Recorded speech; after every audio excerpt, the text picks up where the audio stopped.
Welcome back to another episode of Stream of Thought. We are on 57 today, and we begin by talking about one of the most important things about our human nature, sleep. Sleep. We talk about the new way that people should be waking up. Rix and I are already on the bus, and it is absolutely amazing. Oh, you just have to hear it. And then we talk about another great way to just relax, but Weed! is it being infringed by the federal government? Yes! The dangers of Attorney General Jeff Sessions going after states' rights, even though he, as a conservative himself, supports states' rights. So crazy. Anyway, you're just going to have to hear it all unfold on this episode of Stream of Thought number 57. We hope you enjoy.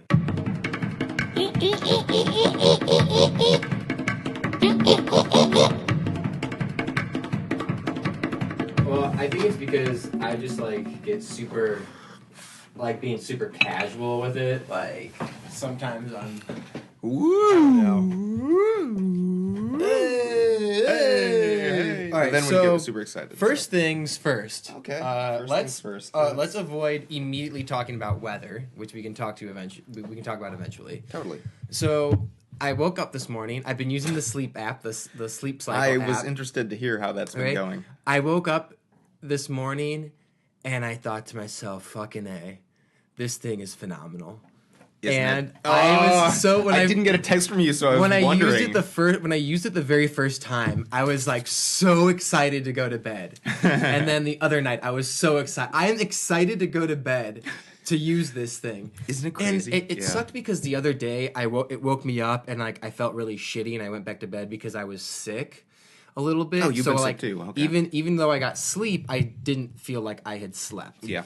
And I went back to bed, but it's just so subtle in waking you up. And it's so crazy because when you naturally... Because you know how sometimes before this app, if you... Let's say, for example, I would have to be at work at 6. I would set my alarm for 5. I would sometimes wake up at 4:30 or 4 o'clock, and I would wake up... In anticipation of the alarm going off, right? Well, I'd wake up, and I'd be like, I'm kind of ready to start the day, but I don't have to be out of bed for another hour, so I'm just going to stay in bed. I go to sleep, and then I wake up really groggy.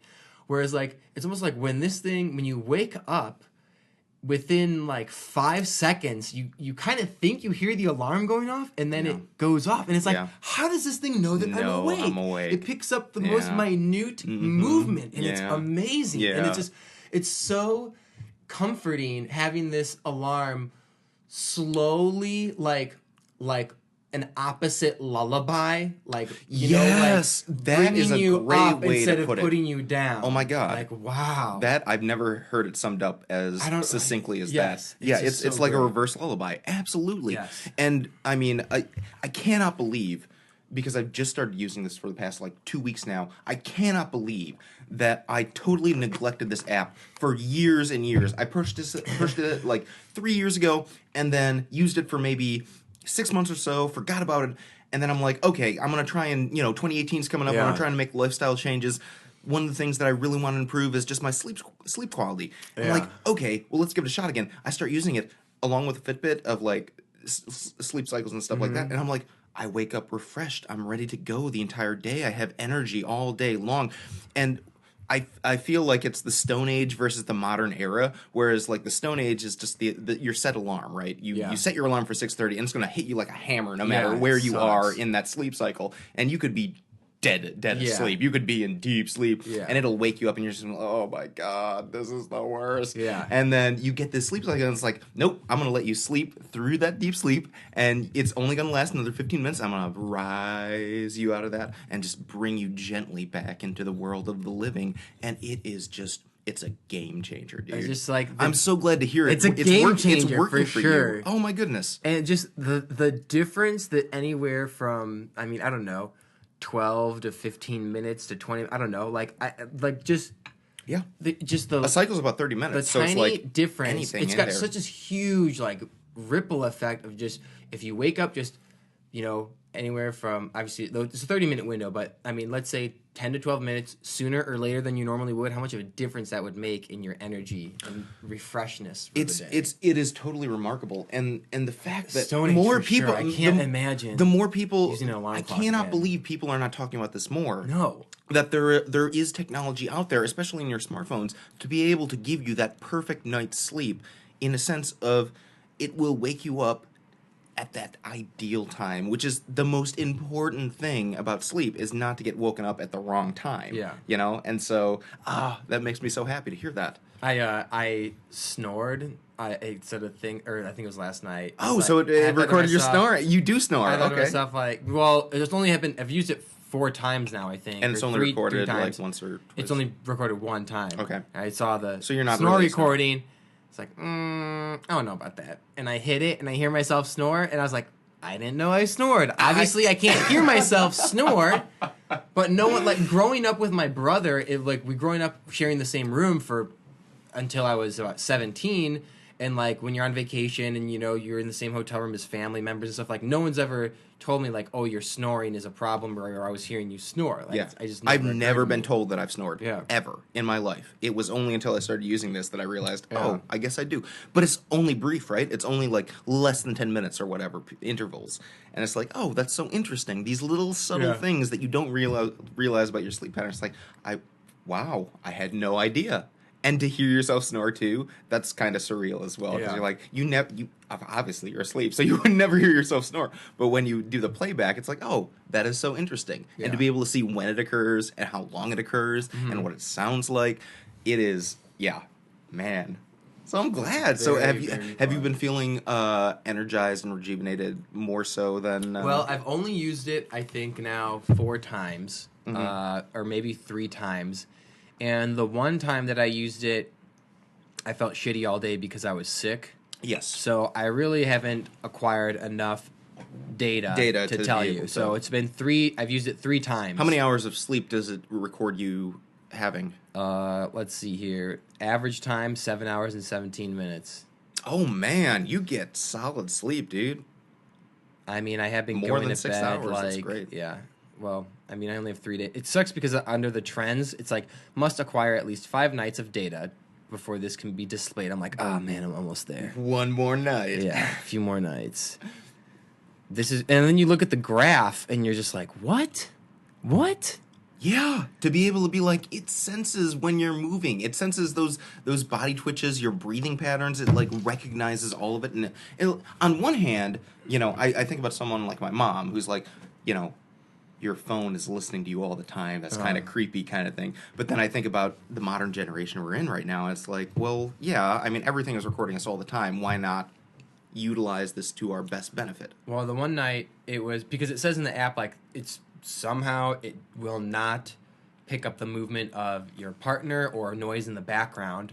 So I'm like, good, because a car alarm went off when I was trying to go to bed, and it was going off for several minutes, which seems like forever. Yes. It's like, what the hell?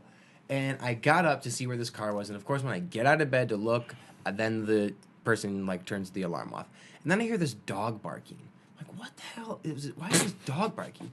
And it's barking. I'm like, who is walking their dog right now? It's 0 degrees outside. Yeah. Why is someone walking there? And the dog kept barking. I'm like, oh my gosh. And so then I got worried because, like, wait a minute. Like, is this a stray dog? Did someone, like, this dog wants to just go in someone's house and they forgot about it? And so I'm, like, looking outside to try and figure out where it is. Of course, when I get out of bed, several minutes of this dog barking, I get out of bed, then I stop hearing it. I'm like, oh, God damn it. So then I go back in bed. So it's like these 2 instances where, like, this noise is being made. I get out of bed, look out my window to see what's going on, and the second I get out of bed, after several minutes of waiting, it stops. Oh, my goodness. By the way, there was a Glendale Heights couple to the north of us that got charged with murder of their dog for leaving them outside in the cold. Really? Yeah, it was on the patch, like one of their headline news stories. Sad. But yeah, that's sad. But anyway, I just thought that was a fun little tidbit. But yeah, no, and then the fact too that it really, because I've been trying as a way to improve my sleep quality. It recommends turning off all external noises and stuff like that. I used to go to bed falling asleep to watching YouTube or TV or something like that.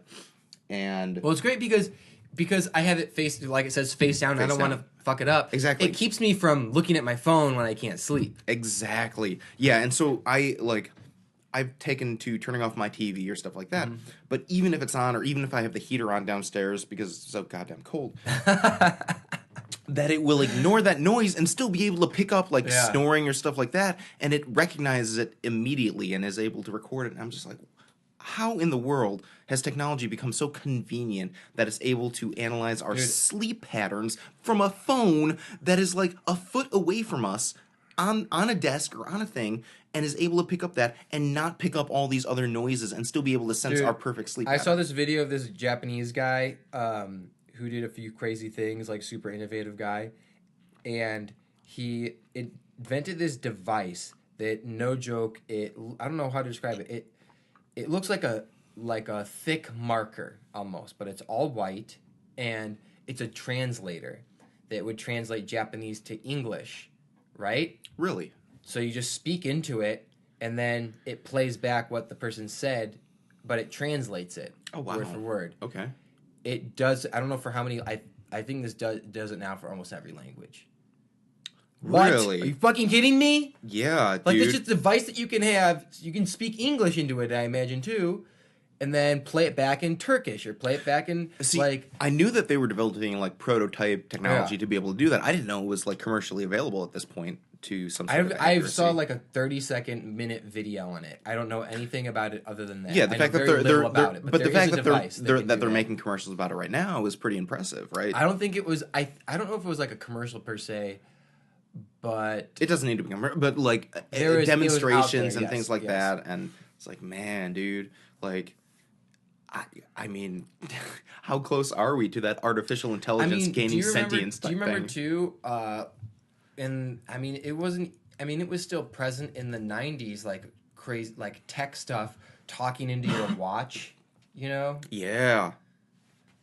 Like, and phone talk and other stuff, and it's becoming a reality. Well, you know, you think it was Star Trek and stuff like that. And I was actually talking about Ray... I was talking with Ray about this this past week, and we were just talking about the advancements of technology and how flip phones were a thing in Star Trek before they were ever a thing in real life. Really? Yeah. I never watched Star Trek. I never did either, but I'm assuming that, you know, the Spock, the transmitters and stuff like that, it was a device, a communications device that they would flip open and talk into. And it was this sort of prototype design that ended up translating its way into the first, you know, Razor phones and flip phones and stuff like that. Yeah. So you see these sort of sci-fi imaginations of what technology could be, and you wonder how much of these, like, TV show type portrayals of technology translates into the way that developers design technology these days. Because, like, this in my mind would be the best way to try and communicate with people, right? Yeah. A flip phone. Like, how cool is that concept? Well, they were. I was watching Ocean's 11 the other night on TV. Great movie. And, one of my favorite. Love that movie. Oh, such a good one. And they are they're using, by like, the a way, flip phone. they're coming out with, I don't mean to interrupt. Oh, with the women's with version. a women's of it, right? version, I think it's Ocean's 8 or something, or Ocean's like 8, that. Ocean's I 9. remember hearing about that. But yeah, anyway, go on. Anyway, there's like flip phones in it, and there's a scene when the phone is ringing, and Julia Roberts is like, "I don't have a cell phone." I was like, what? That's crazy, because this movie was made in 2001, so back then, which doesn't seem like that long ago, like, still cell phones weren't... I mean, we were, they what, weren't even a common thing in fifth grade? 2006, 2007, Yeah. they were just becoming, like, more popular, but, like, to be, like, an adult and not have a cell phone was totally normal. Yeah, absolutely. I think my mom's first cell phone, well, she had one in the 80s, it had, like, like, the briefcase was, like, the battery, you know? She had one of those old school ones. But the one that she had, it was like 2000, 2001. It was a flip phone where you pull out the antenna, and it looked like a calculator because it only had a black bar, a digital bar that showed you what the numbers were that you typed, and it was only a keypad. It was a keypad with a green button and a red button, and then just a digital screen similar to a calculator that would show you the numbers that you could type. There was no menu. There was nothing. Just dial the number, hit green to make the phone call, hit red to end the phone call, and that was it. Yeah, so simple. Yeah. What a simpler day and age. But now we have what we have, and we're able to literally control our sleep patterns in a way that optimizes our general effectiveness. And there are so many other apps that I haven't even begun to explore when it comes to things of optimizing our daily Well, effectiveness based off of this simple I technology. was thinking about that because I'm still rocking the 5 regular, iPhone 5 circa 2013, which may as well be 10 years ago Oh, in I terms know, of technology, dude. 20 years ago The maybe. fact that the sleep cycle still works with Yeah. that is great, though. And I really don't have very many apps. Also because the iOS uses so much space and power that I can't really afford to have other apps because it might slow down my phone. Yeah. And I'm just not the type of person also that just like goes on apps all day. No. Unless it's Instagram. But yeah, I totally want to know, after now using the sleep cycle, I think to myself, wait a minute, what else is out there? What else am I missing out on? Because I remember I got an iPhone for the first time in 2011. So it was several years since it came out. I mean, when it came out, it was like super expensive and a new thing, but 2011, they were fairly common, and I still hadn't had one yet. And I got the iPhone, and I was like, wow, I can't believe I was missing out on this device. And now I'm thinking, like, what other apps are there that I don't know about that I could totally utilize to optimize my day? I mean, my recommendation for the initial, like, what other things are there? Nice. You just spilled shit all over yourself. Yeah. Really, and this is only because I'm using it on a daily basis. I don't actually have it on right now, but my Fitbit is one of those things where you're like, oh, this is awesome to keep track of just your daily physical you get to know your body so much better, and it makes you aware of like, oh, okay, like this is just general patterns of behavior, right? Like if you tend to exert more energy at a certain time or another, you can see like when you work out, because it's like, okay, so I worked out 3 times this week. Yeah. Well, at what point did you work out? How long, like, what was your most effective time during the day, when you worked out during those periods, and you accumulate more and more data. And that's why, like, all of these apps are for long-term, like, accumulation of your general behavioral patterns. It makes you aware of it, and then you get to see it's like, oh, well, it seems like this is more effective or whatever, and you modify your behaviors just slightly. Like, I don't even realize that I've modified my behaviors, like, a little bit since the beginning of the new year, but it's made a remarkable impact in just my energy level, my effectiveness, my, like, ability to just operate and know my body just that much better. And it's an incredible concept. The thing that I want that I don't really know if it wouldn't, something that would not cost like a ton of money is like weight and cholesterol and all those other things of like the internal stuff, like digestive tract stuff, like all that sort of stuff. I feel like would be super valuable to also have that information sort of compile and be like, oh, you're not eating as healthy as you possibly could be. Oh, you ate a ton of frozen food this week or something like that. You need more vitamin. Exactly. Your blood samples or whatever it is. But I feel like we're getting so close to that it's going to become an affordable commodity that is essential to helping us live the most healthy life that we're able to. They have, I think, scales that can detect how much body fat or water. There are Fitbits that are able to do that are able to sense those things in your body without actually like poking, like taking blood out of you or like forcing you to like excrete anything that like does it. It just simply senses in your arm or whatever the stuff that's going through there, and it gives you a representation of how your body operates. It's so crazy. It's wild. I love it.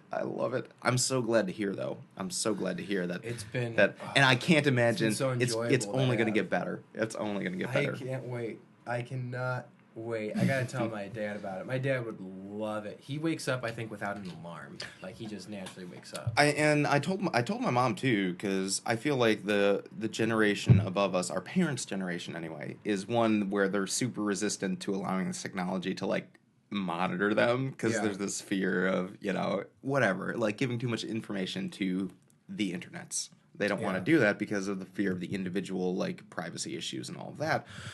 But I told my mom, it's like, she wakes up at anywhere between 4 o'clock in the morning and 5:30. So it's like, if you were able to like understand your sleep patterns or whatever, like it reduces anxiety, it reduces that stress of like, am I going to wake up? Is my alarm not going to go off? All that sort of thing. It just goes up and it solves all of those issues. I just couldn't believe when I woke up. I mean, I knew it was the optimal time to wake up, and granted, I was just like a little bit sleepy, but it did not take very long at all for me to become totally alert and 100% awake. And so much better than an alarm clock that will just wake you up and you'll be like, Gosh. gotta hit the really 15-minute. The alarm clock really is just a Stone Age device. Yes. Absolutely. Gosh. And you think how did we ever live in such a crude and barbarian era of the alarm clock? What is this alarm clock that you're talking about? And have you noticed the sound that the sleep cycle plays to wake you up? It's like it's so gentle, and it starts out really, really soft and it goes up, and it's just very smooth. It's just like, oh, it's great. It's kind of a joy waking up actually in the morning. It really is. I mean, even if I've had a couple of nights that are only 4.5 to 5 hours of sleep, I'm still fine. I'm still fine because it wakes me up at that peak, and it's like, you know what? I'm a little tired, but I'm gonna go to bed a little bit early the next night. Sometimes, like when I'm charging my phone, it's on the other side of my room where the outlet is, and when I wake up, it's so fucking loud. I'm sitting there, and then like my eyes just completely open up, and like all of a sudden, it's just like this surge of energy, this unhealthy amount of this adrenaline and alertness that my body just. I'm immediately awake from the sound when I shouldn't be, and I rush over to turn it off because it's so loud, and then like a couple seconds go by and the sound is off, and my body, like the adrenaline just goes down, and it's like, oh, okay, oh crap, this sucks. Yeah. I could talk about this app forever. I know. Yeah, it is wonderful, and I think that it is really something that is readily available to people. You have a 30-day free trial of like how to use it. I would say anybody who has the opportunity, who has a smartphone, should at least try it out. I have the trial, and then it's $30 a year after that. And the very first day when I woke up, when it gently woke me up, I took it off the nightstand, and immediately I put it in my pocket, and I was like, okay, I'm going to look at this when I'm eating breakfast. And like 20 minutes later, I take it out and I look at it. And the second I look at the graph, I think to myself, this is totally worth $30 a year. I'm going to pay. I'm totally worth it. Like, I haven't even explored it. The minute I looked at it, I was immediately just connected to this, that I could see my data, and the fact that it just gently woke me up. I'm like, this is totally worth it. Yeah, this is totally worth it. 2 pennies a day, basically, is what I think it comes out to, right? Something about that. Yeah, but it's great. So I have 2 topics. I'll let you. This will be choose your own. I was adventure. about to ask. Do you want to keep talking about sleep, or you want to change it up? No, we can totally change it up. Yeah, no, let's change it up. We'll do a choose your own adventure. I have 2 topics that I'm more than happy to engage with, both of which are kind of contemporary events. One, I'm going to be very vague about this. So, racism or pot? Oh, I have to pick the topic? Yeah, racism or pot. Weed, for sure. Okay, cool. So, Jeff Sessions, I don't know if you heard this. He is the Attorney General of the United States. Do you know what the Attorney General is? He's like, do you know what the... I was going to keep going. I'm on a roll right now. Yeah. What is the Attorney General? I'll get your feedback. Know. You don't know? He's the Chief Law Enforcement Officer in the United States. Basically, he's the one who directs all law, FBI, national law enforcement, stuff like that. And is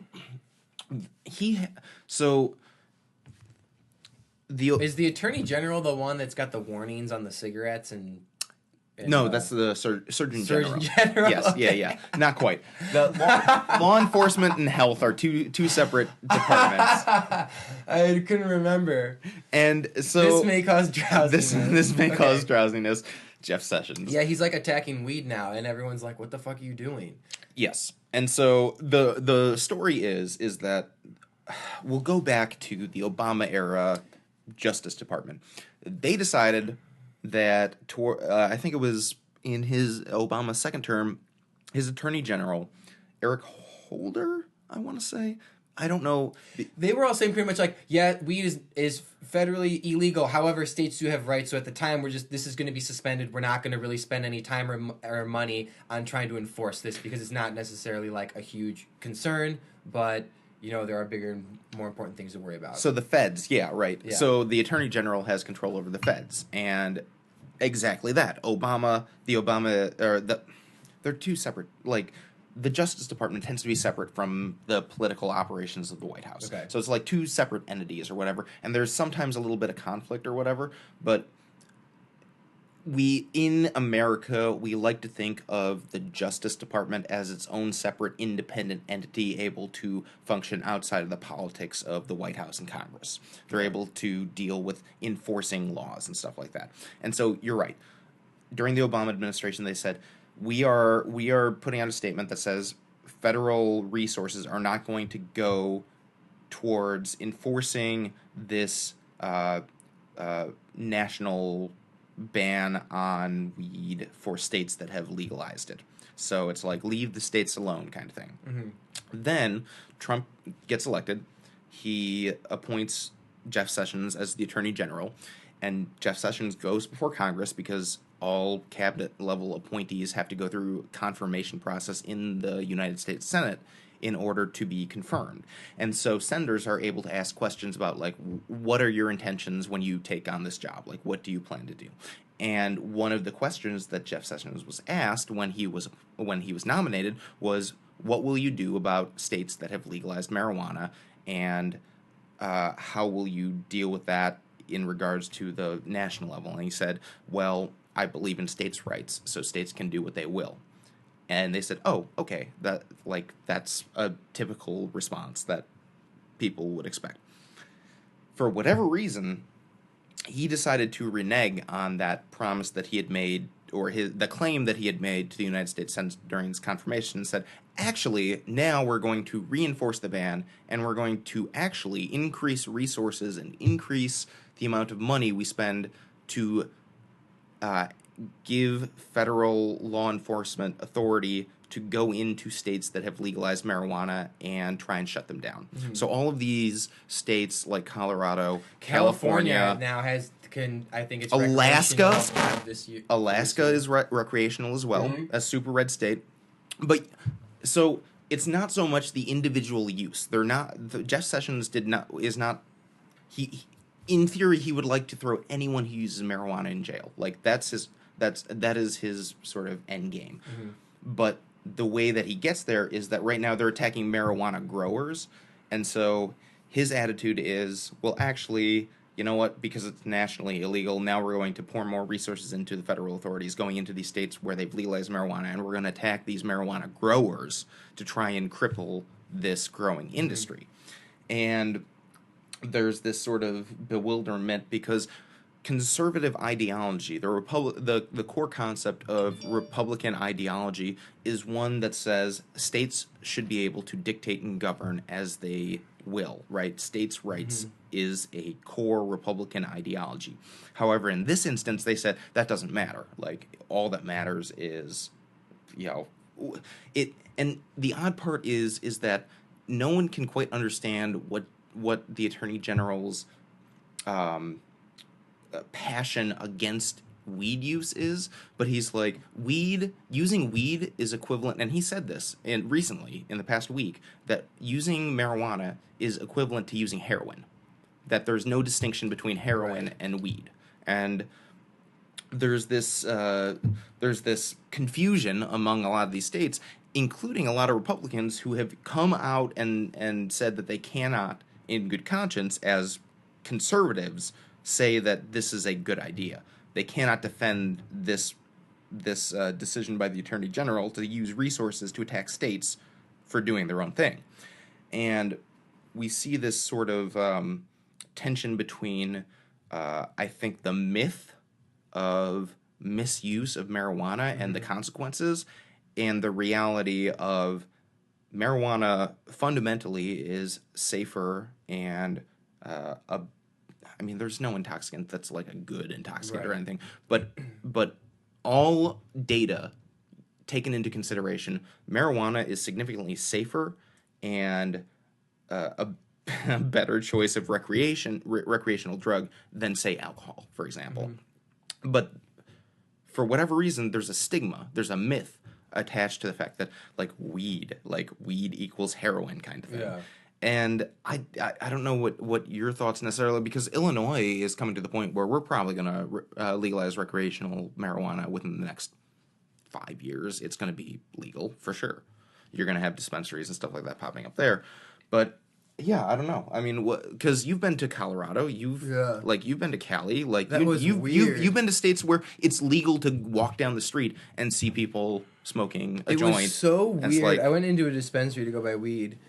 It was so weird walking into a business to buy weed instead of like, meeting going a in dealer some- on the street or just something. going in some Yeah. alley or going to someone's house or like picking someone up and like riding around the block or something like super shady like Where you that, feel know like what you're I'm doing saying? something wrong, and here you're walking into a business establishment, and Yeah. you're like, well, and the business owner is like, lots of sunlight pouring in. There's, the like, business owner comes like, regulation. oh, look at all these different products we have. Yeah. We're getting new shipments in, like It was so weird. And you know what? I thought I didn't like it as much as it was a novelty for me. I'm like, oh, this is interesting. This is pretty neat. I'd still prefer to buy weed from someone off the street. really. Yes. Well, why is that? It's cheaper. You At think least so? when I was in Colorado, it was more expensive to buy. To buy those products, and like also like that you could buy chocolate and like weed drinks and stuff and that, and it is you have to spend a little bit more money for that, but it's so much more. And especially too because in Colorado, buying weed from people is way cheaper than buying weed from people here in the Chicagoland area. Yeah, Like yeah. typically, like it's like for the most part, like $20 for a gram, at most 60 for an eighth, and never pay more than 60, 50 to 60 for an eighth. Out there, it would be so you get like an eighth for like 20 or maybe $30. It's because they just grow it out there. It's so much cheaper, and in the stores they need to make money, So I found myself paying equivalent or slightly more than if I was buying something on the street.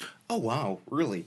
Now, I think that has changed over the past couple of years, because when was the last time you Now went to? I've only done this twice. Yeah, in the yeah. same trip. I went to two different places. And this was what, a year or two This is like ago? almost 2 years ago. 2 years This ago. was 2 years ago. Okay, so 538, which is have you ever heard? I've talked about 538 before, but I don't know if you know what they are. No. It's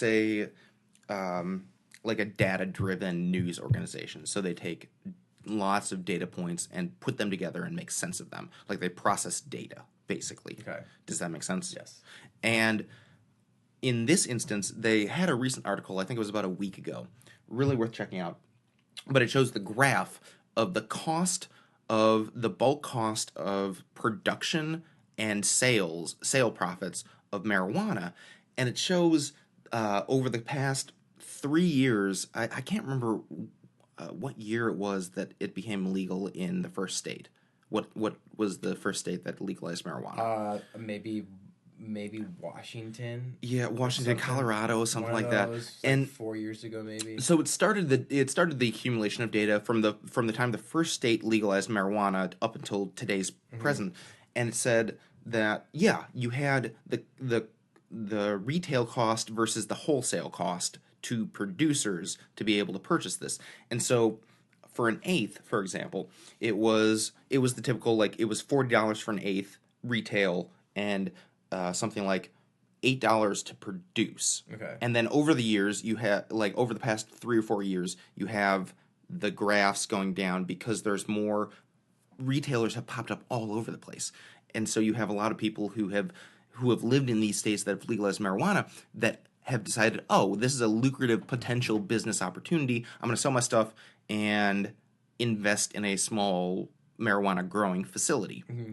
And as a result, you have this influx of marijuana growers in all of these states that have significantly decreased, like, it's the supply demand issue, right? So with the increase of supply, dramatic drop in the amount that they charge.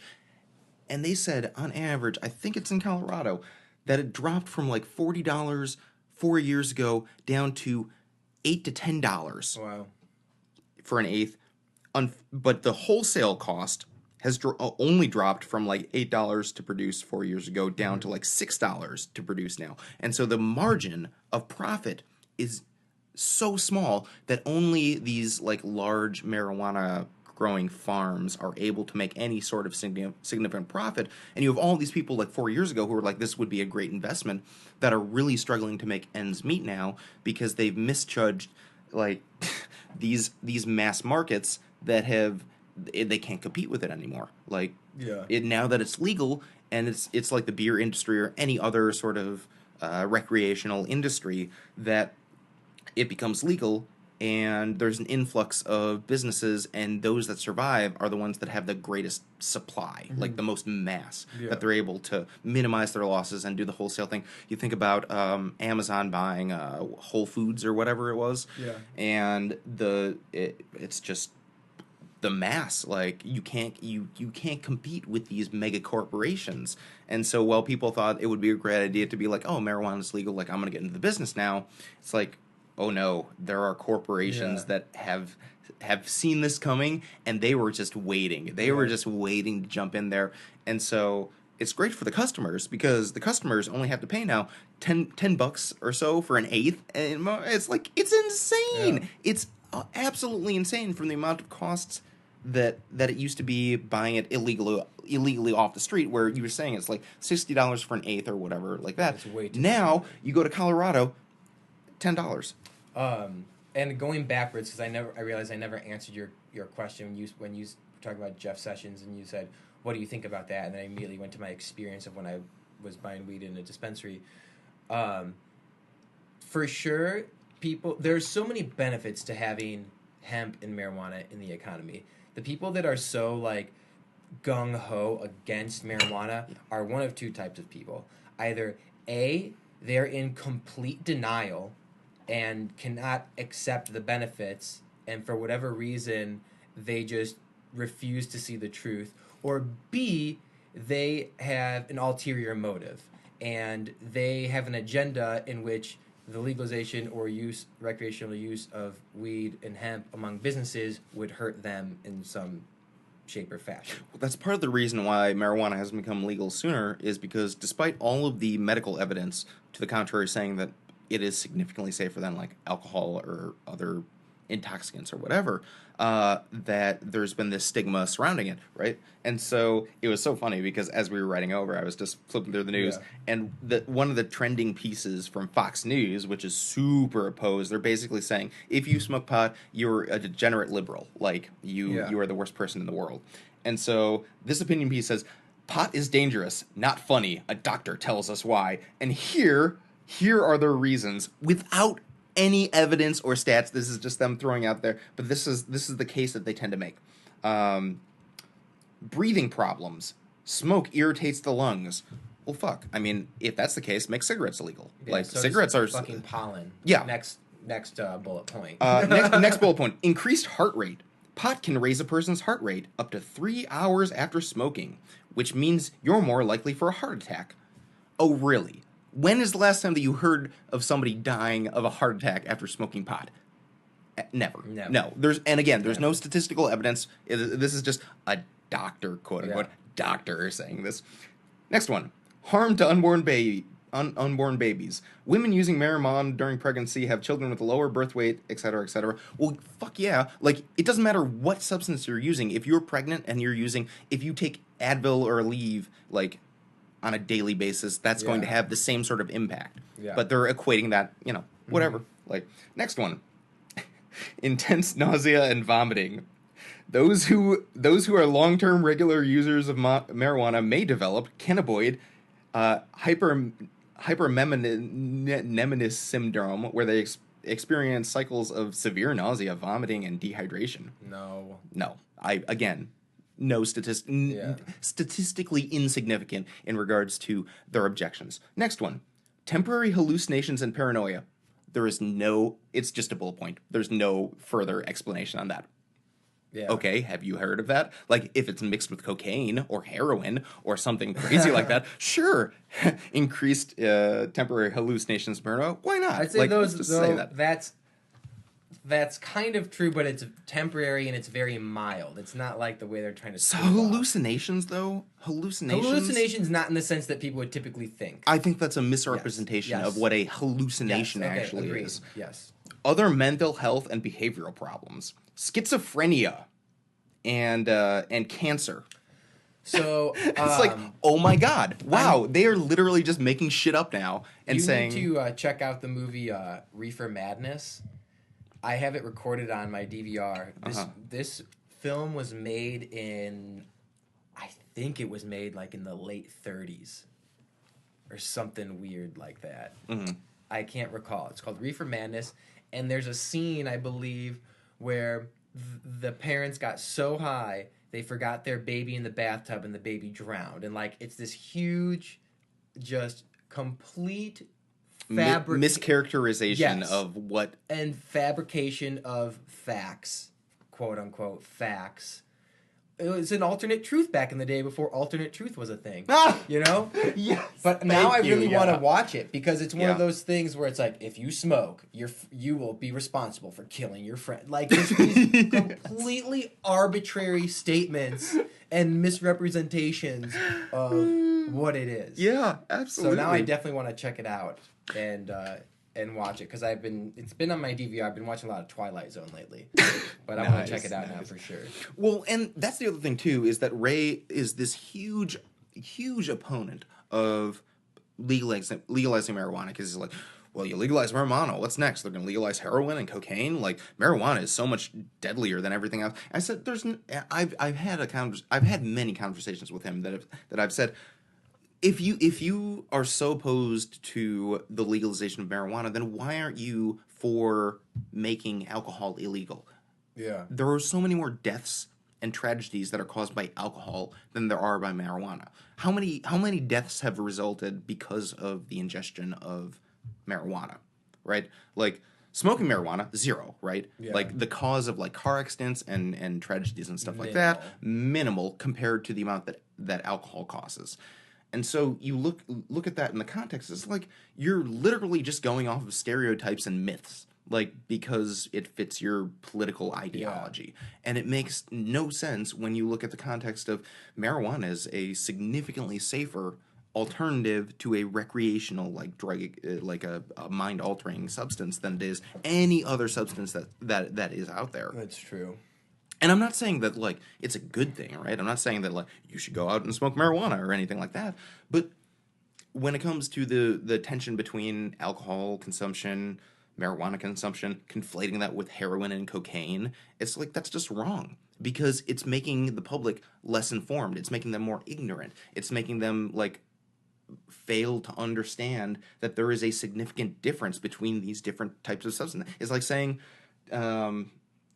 taking like codeine is the same as taking, an Advil or something like that, right? And it's just like, well, yeah, I mean, if you take 10 Advil or you take an entire bottle of like cough syrup, like the effects are going to be different. If you take 10 Advil, it's going to make you sick and vomit it all up. Yeah. If you take codeine, it's going to like fuck you up in other ways. It's just like they're trying to compare apples and oranges. And saying that, an apple is an orange and an orange is an apple. And it's like, what the fuck? Like, no, that is not true at all.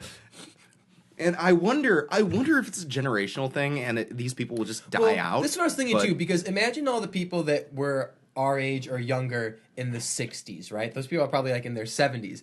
But what it is, there's just a bunch of stiffs out there, man. There's a lot of people that are just stiff and have stiff and coarse personalities, and for whatever reason, they're not open-minded, and they got a metal rod up their ass, and they're pissed off, and they just happen to have a little bit of power or happen to have a voice, and they're letting the whole world know what their opinion is on it, and they don't give a damn about what other people's opinions are or what the facts are. They just want to scream and shout as loud as they can until they're fucking dead. Dude, that is so true. That is so true. And with Ray, for example, and I think a lot of people are like this. I think Ray is a good anecdotal example, but he's like, well, I've worked with a couple of people and they smoked weed and they're just total dummies, and the weed made them stupid. And I said, okay, well, let's look into that further. And the more that I pushed, it's like, okay, well, those people who had excessive weed use, like when they were in their teens or whatever, while their brains were still forming, of course, if you're a young person and you're doing drugs or you're drinking or whatever before the age of 25, excess of anything, especially while your brain is developing, it's going to fuck you up, long term. But that's the same with drinking. Like, your brain is not going to form properly if you start drinking at the age of 16. Yeah. Like, and so he attributes the marijuana use to as the cause of people being stupid. And so I try to probe further, and I'm asking him, well, okay, so these people that you know that smoke marijuana, like, did they do any other drugs? Like, well, yeah, they did cocaine and heroin and stuff like that. I was like, what the fuck? Like, you're not taking that into account? Like, you're just you're attributing, like, and they drank too. So, like, well, you're just attributing it to marijuana. It's like all these other causes, but it's like when you break it apart, people's stereotypes tend to fall apart. And they cannot hold up under scrutiny. It can't. Yeah. Medically, it cannot hold up under scrutiny, but it just feels right.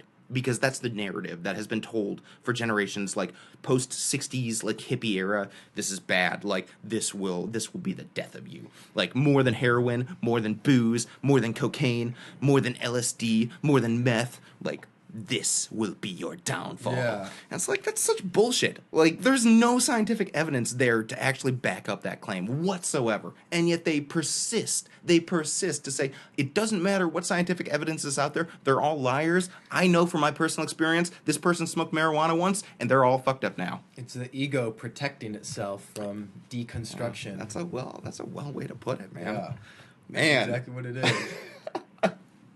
Holy cow, Whether people dude. realize it or not, it's there. That's why the truth is such a hard pill to swallow, because it's the ego protecting itself from deconstruction.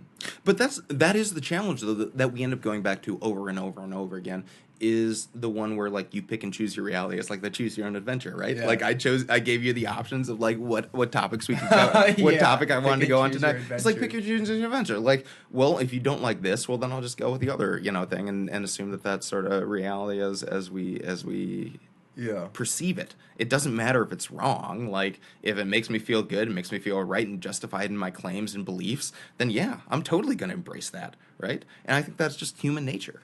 Yeah, I agree. That was a pretty solid topic. Oh, wow. Man. I just had to get that off my chest, because for me, it just seems like my anger, I think, arises out of the fact that it's so contrary to this conservative ideology and the belief that states should have their own rights and states should govern. Like, that was the fundamental argument for the Civil War, which, by the way, Jeff Sessions is all opposed to, like, banning brown and black people from coming in the country. He's all for European immigration. Like, he's pro-European. Like, if there's white people coming into the country, that's good. But he is Anyone 100%. else that literally has a different color skin. Anyone who has, and he's not even shy about disguising that. Like, he is about as blatantly racist as a public official in today's era can possibly be. And so for him, it's like slavery was a good thing because states' rights. And here he's saying marijuana is a bad thing because stuff. Like, Yeah. there's no consistency in the argument, and that just it sort of drives me If nuts. marijuana becomes legal, all the Mexicans and blacks are gonna rape our women. Absolutely, that is his thing. It's like, you Shut up, the Jesse. degradation of All the American fucking society. people The thinking that- degradation. Let me tell you, the degradation of American society comes from people exactly like him, who are closed-minded, ignorant fuckholes who Yeah. cannot understand. Who cannot understand their own political biases or their political agendas, and end up driving their own base and their own people into believing something that is simply not true. And then, what do we do in an instance like that? Do we just wait for them to die and, like, hope that we have I a think better so. culture afterwards? I mean, yeah, they're all fucking old white people, but it's kind of sad to say that there's no changing their mind. Like, they will continue down this destructive, self-destructive path. It's not destructive for anyone else but themselves, because you have the rest of the country, people our age, millennials, and people who are even 40s or younger, who acknowledge that, yeah, marijuana is not going to make you into a cocaine addict, like, Yeah. if you use it a couple of times recreationally. And we see the response from somebody like Jeff Sessions, where it's like, well, it's equivalent kind of thing, and they're like, no, it's not. Like, we know that. Like, we did it ourselves. Like, our kids do it. Like, it's legal in more and more states every single year, Yeah. and it's not going to destroy It'll come culture as we around understand eventually. it. If anything, it's going to mellow us the fuck out, Yeah. right?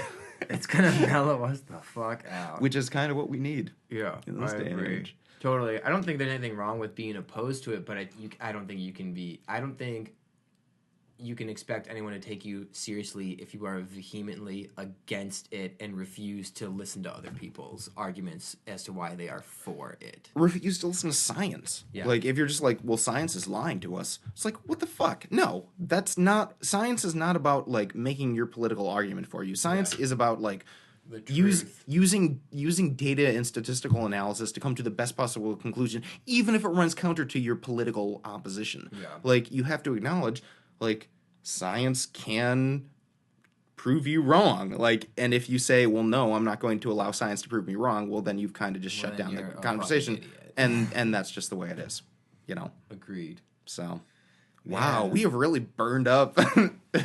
we really smoked that reefer down to the core. Yeah. Down to that roach clip now. I don't have anything else. Do you have anything that you I want to do, riff on? but I anything that I want to. You know what? Nothing that can be summed up, and you know, we could probably go on because this is like the whole racism thing. That's actually a really interesting thing that I'm going to come back to at some future point. But it's a longer conversation than That's fine. our time allots for. So, Well, I feel good. I feel I'm good. happy that we got over 30 minutes or 35 minutes like last time. Yeah. So, alrighty. All right. So light it up. Yeah, lighten it up. Until next time.